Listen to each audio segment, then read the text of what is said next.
Alright, so the Raw pay-per-view for June, Great Balls of Fire, um, just went off the air about 2 minutes ago. And what we're going to do in this video is we're going to break down and kind of discuss all the matches from the night.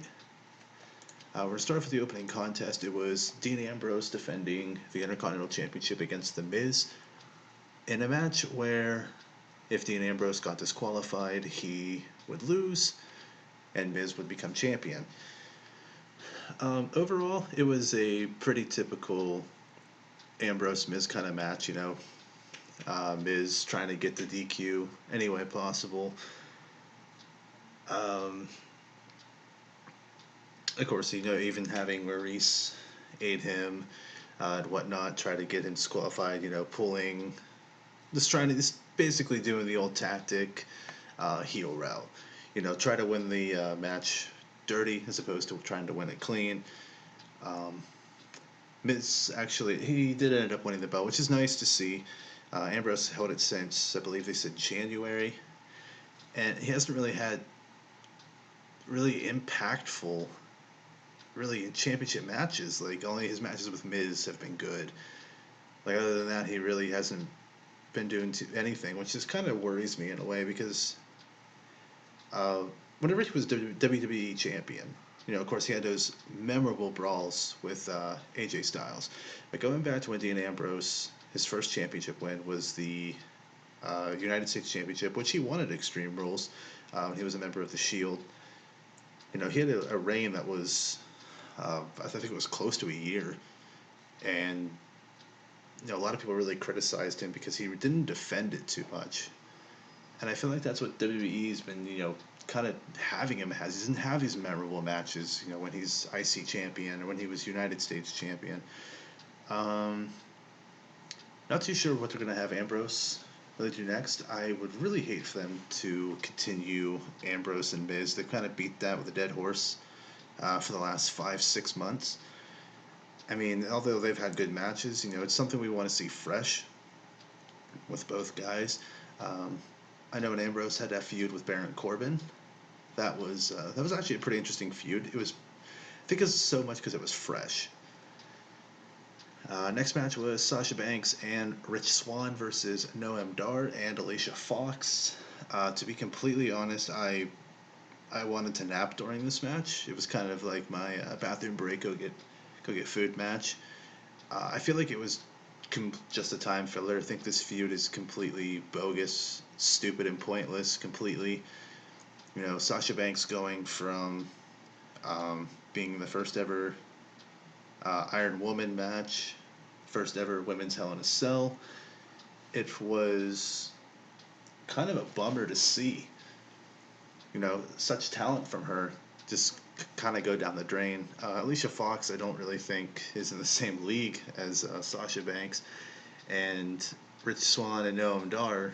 They're just struggling to try to keep 205 relevant. Of course, Banks and Swan ended up winning the match. Really didn't see it happening with Alicia and Noam winning, to be honest. Next match was Alexa Bliss defending the Raw Women's Championship against Bayley in a kendo stick on a pole match. Now, this feud's been pretty interesting, and pretty much any time that Alexa Bliss gets the mic, it's generally gold, except for last week when the This Is Your Life, that was kind of cringeworthy. Everyone knows it. Everyone was talking about it online. Uh, some nice guys were able to put it on YouTube, the whole entire segment. So if you want to go see that the cringeworthy moment, so search YouTube. Uh, I don't recommend it though. But the match itself, uh, is pretty much the way the match played out. Just really made me feel like this is the end of the road for Alexa and Bayley as far as the rivalry is concerned, because it seemed to be pretty well dominated by Alexa Bliss. Of course, we didn't see, we saw Alexa just do nothing but beat the holy hell out of Bayley with the kendo stick. That was like 50% of the match in itself. But yeah, I do believe they did say that Nia Jax was throwing her name into the hat as far as the contenders. So we'll probably see Alexa Bliss versus Nia Jax. Not sure what we'll see with Bailey. Trying to think. There's not really like maybe she'll feud with like Mickey James or something. They'll just kind of bury her like they've done a lot of the women wrestlers. Like kind of like add their moment. Like Bailey's extremely popular, but I'm just trying to think who they could match her with as far as a storyline. I don't really see her really fitting in anywhere. But WWE sometimes makes magic out of shit, so we'll have to see. Alright, the following match was Sheamus and Cesaro taking on the Hardy Boys in the Steel Cage match for the Raw Tag Team Championship. This match was kind of. I don't want to say it was. It wasn't really bad, but it wasn't like super insane.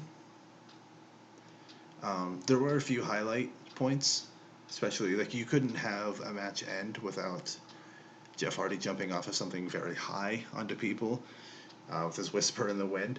But of course, if you probably see online on Twitter, or are you sure you watched it, Sheamus and Cesaro end up gaining the tag team championship, which already shows that they're looking, like they said, to push Jeff Hardy into more singles, which hopefully maybe this will lead way to Matt getting his broken Matt Hardy gimmick. Maybe they're getting a little bit of leadway into that. It's still a very muddy subject. A lot of assuming at this point. You know, Matt, of course, has been teasing it left and right with his delete chants, this and that, but this is pretty much already showing that they're going to really be selling Jeff as a top competitor. Maybe they'll see him feud with Miz in the future. You know, maybe not. I don't really see him going like Universal Champion right now. And Matt, who knows what they're gonna do with him? There's really, I don't really see too much. Maybe if he like drops some weight, goes to 205 live. I don't know, but I doubt it's gonna happen.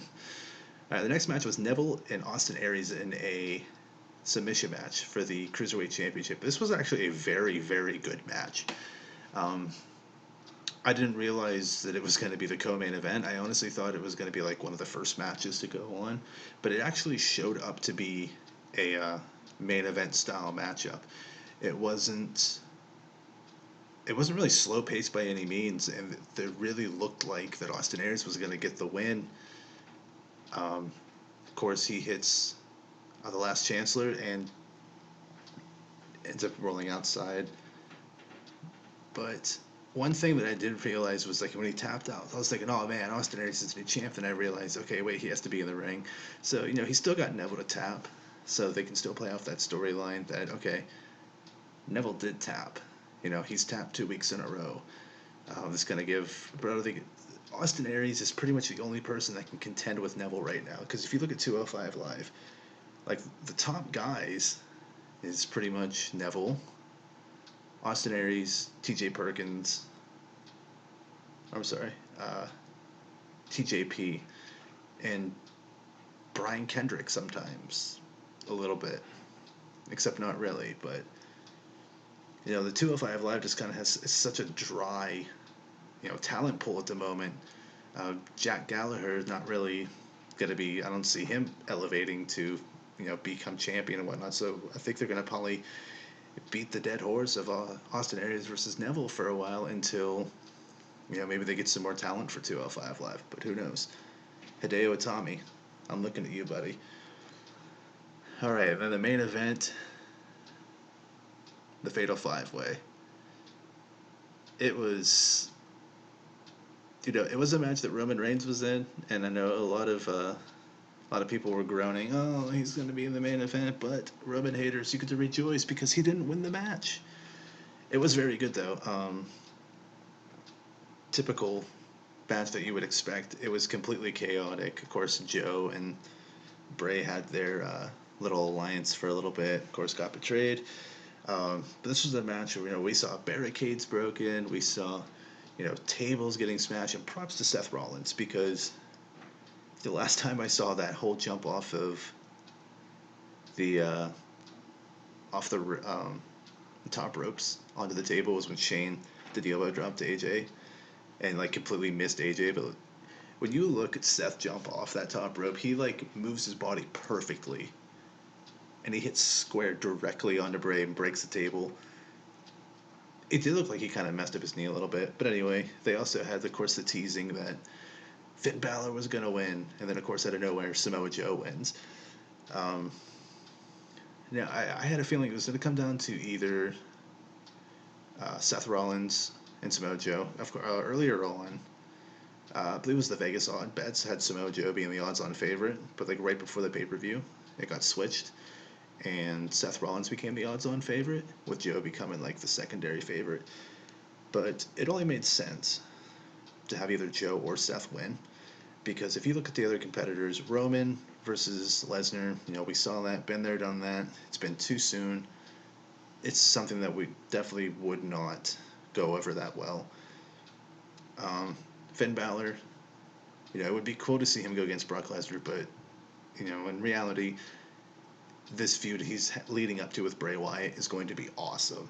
It's going to be a great, great rivalry. Maybe we'll see the Demon King get brought back. Maybe not. Who knows? What was Samoa Joe? It gives it a really cool angle because we've never seen Samoa Joe and Brock Lesnar. It does seem like a really cool match. Of course, Brock, Suplex City, and all this and that.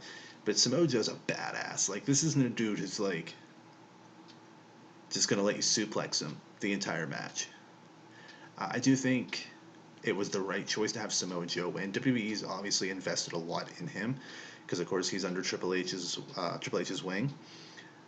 I personally thought that Seth Rollins was going to win. Of course, King Slayer, then Beast Slayer, then Authority Slayer. I don't know. But Samoa Joe going on. As far as Seth Rollins goes, kind of puts a question on where he's going to be. Because, of course, I don't think they're going to have him, feud with Roman again, because they're both, well, I guess Roman's kind of not really a face, and Seth is, of course, babyface. So, congrats. Actually, I don't know if I congrats to Samoa Joe, because I feel like the winners of that match were the ones who didn't win the match, because Samoa Joe will go down in history as the first person to be the number one contender at the Great Balls of Fire pay-per-view. That's still cringe. No matter how many times I say it, it's always cringeworthy. But anyway, that is the discussion, the recap, whatnot for the Extreme Rules pay-per-view. We will do another one for the Money in the Bank, and of course for the amazingly titled Raw July pay-per-view, Great Balls of Fire. Thanks for watching, guys. Have a good night.